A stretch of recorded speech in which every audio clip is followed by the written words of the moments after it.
Vamos abrir espaço agora para falar sobre o direito do consumidor com a gente, doutor Rodrigo Valente. Doutor, seja bem-vindo, bom dia. Bom dia, Ronaldo, bom dia, Maringá, bom dia a toda a região.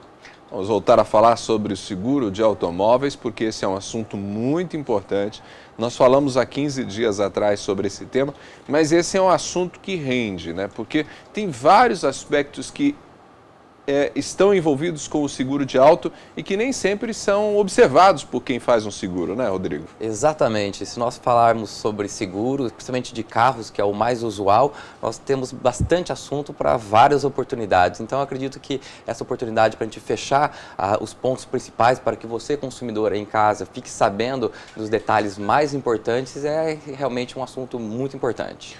Primeiro aspecto, a gente precisa tomar cuidado com as promessas que são apresentadas pelos corretores, né? Exatamente. O consumidor tem que ficar sempre atento para tomar tudo o que foi discutido, o que foi combinado com o seu corretor, colocar na apólice de seguro. Sempre cobrar, porque normalmente há um golpe que existe eventualmente na praça, em que o corretor ele acaba recebendo, por exemplo, o seu cheque, dizendo que vai fazer o pagamento da apólice. E ele acaba não fazendo esse repasse para a seguradora. Ele acaba ficando com esse cheque e depois, quando você precisa, você descobre que não tem nem sequer uma apólice para poder te proteger daquele seu patrimônio. Então tem que observar tudo direitinho, de preferência, inclusive, você mesmo fazer o pagamento. Tem que colocar no papel, tem que solicitar preferencialmente o boleto e fazer o pagamento para que você tenha certeza de que, com base naquela apólice, no pagamento do boleto, você vai estar devidamente segurado. O que vale é o que está no papel, né? O que vale é o que está no papel. Não adianta depois discutir com a seguradora quando você precisar acionar o seu seguro. O corretor me prometeu uma coisa nesse sentido. Nós conversamos sobre aquilo. Não existe isso. O que vale é o que está estipulado na apólice. Por isso que, apesar de ser as letras um pouquinho pequenas, de o contrato eventualmente ser um pouco longo, vale a pena você dedicar alguns minutos para que você leia, tire todas as suas dúvidas antes de assinar a apólice para que você fique realmente protegido. Rodrigo, um aspecto que acho que é importante até por conta daqui de Maringá, porque nós maringaenses, né, muitos de nós, costumamos às vezes dar um pulinho no Paraguai para fazer compras. Tem alguma especificidade se o carro sai fora do país? Essa é uma questão importante porque realmente a grande maioria das pessoas acabam dando um pulinho ali, passando na fronteira para poder fazer algumas compras. E aqui tem uma situação um tanto quanto peculiar. A grande maioria dos seguros abrange a apólice para países do Mercosul. Então, se tiver alguma coisa que você precise atravessar a fronteira e é um país do Mercosul, não tem nenhum tipo de problema desde que isso conste na cláusula. E normalmente isso consta, mas não custa dar uma analisada antes de fazer esse tipo de viagem, porque se uma vez o seu carro for furtado ou roubado em um país e você não tem essa cobertura, a seguradora não vai te indenizar. Então, importante que a pessoa tenha esse cuidado, né? Se o carro for roubado no Paraguai, se envolve inclusive num acidente, né? Exatamente. A apólice, nós estamos falando exclusivamente em relação a furto ou roubo, mas também a responsabilidade civil pessoal que porventura pode ocasionar com um acidente que tenha tido nas estradas. Rodrigo, um outro aspecto, nós falamos aí sobre envolvimento em acidentes. Algumas pessoas às vezes se envolvem num acidente e às vezes, vamos imaginar aqui, eu tenho seguro e aí me envolvo no acidente, a pessoa com quem eu me envolvo não tem o seguro. E às vezes eu assumo a responsabilidade pelo acidente, mesmo que o outro tenha causado o acidente.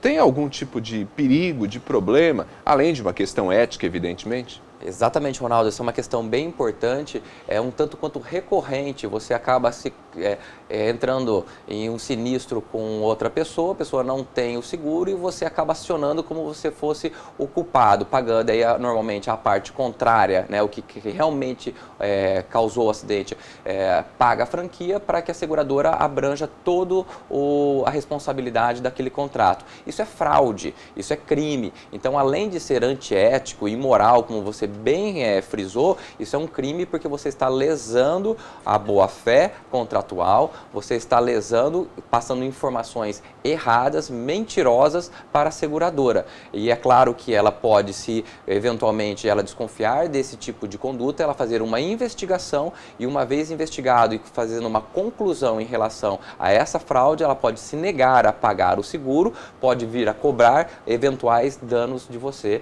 segurado realmente que tinha um contrato e que acabou passando informações equivocadas. Eu lembro que quando fiz o seguro do meu carro, a primeira vez, o pessoal da seguradora perguntou, você tem garagem? Né? Ou seja, seu carro fica na garagem? E aí informei lá, não, o carro fica na garagem. Se eventualmente chega alguém ou disponibiliza a minha garagem para outra pessoa, um parente que vem passar o fim de semana, você disponibiliza a garagem e deixa o carro para o lado de fora, né, naquela noite, e o carro é roubado, o que acontece, Rodrigo? Esse ponto também é bem importante porque trata-se de uma questão de eventualidade. O que é importante o consumidor saber? Que se eventualmente você desrespeita aquela situação de regra, por exemplo, eu disse que eu vou guardar o carro na garagem, para tanto, o meu seguro, o valor que eu pago anualmente, ele vai diminuir. Então não existe milagre, tudo é uma questão de conta que você faz, né, que a seguradora faz e te cobra para poder estar segurado. Então, uma vez que o seu carro esteja guardado à noite na sua residência, ele tem um seguro menor que se estiver parado na rua.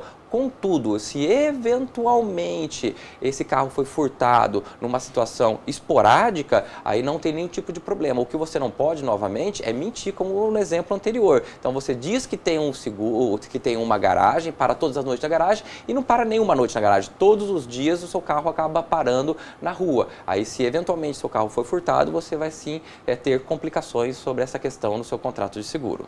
Só para a gente terminar a conversa, se a pessoa está embriagada, tem seguro, e aí se envolve num acidente, seguradora paga ou não paga?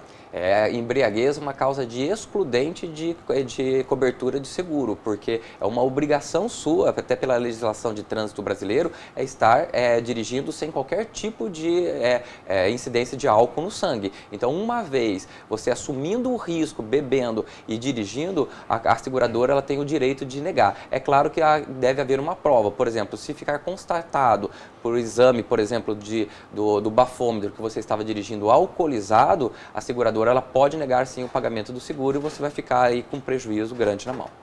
Rodrigo, valeu pela conversa mais uma vez, uma boa semana para você. Obrigado, Ronaldo, e até uma próxima. Conversamos com o Rodrigo Valente, encerrando aqui o Ponto Com News, hoje falando mais sobre o seguro de automóveis.